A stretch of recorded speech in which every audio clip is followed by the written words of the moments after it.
Using the Apply During Import panel allows you to have certain develop settings, metadata, and keywords applied to your images as they're being imported. The first one, develop settings, if you have some presets that you know every photo is going to get, whether they be the ones that came with Lightroom or you have some that you purchased or got off the internet, this would be a place to set that. Now, mostly my images are so diverse, I can't think of a preset, except in one case.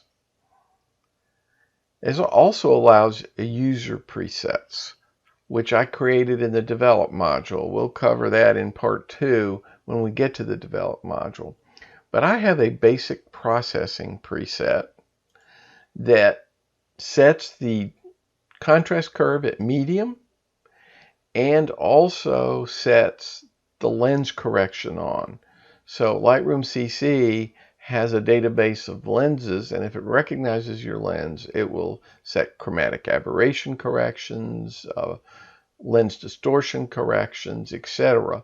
And I found myself in the development section always doing the same thing. So this prevents me from forgetting about those. So I create my own user preset for basic processing that I do to every photo, and I apply it here. Metadata. I highly suggest that you add copyright information to all of your photos, and this is a great place to do it as they're being imported. So in this case, select New and name what your preset's going to be. I'm just going to call it Mike's Copyright.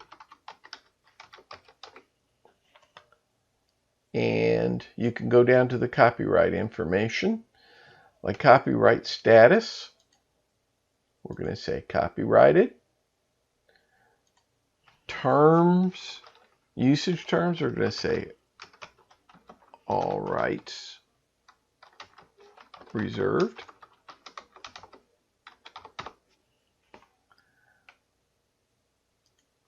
Copyright 2017 Michael Patches. And if you have a website where people can go and purchase or inquire as to your photos, this is a great place to put it.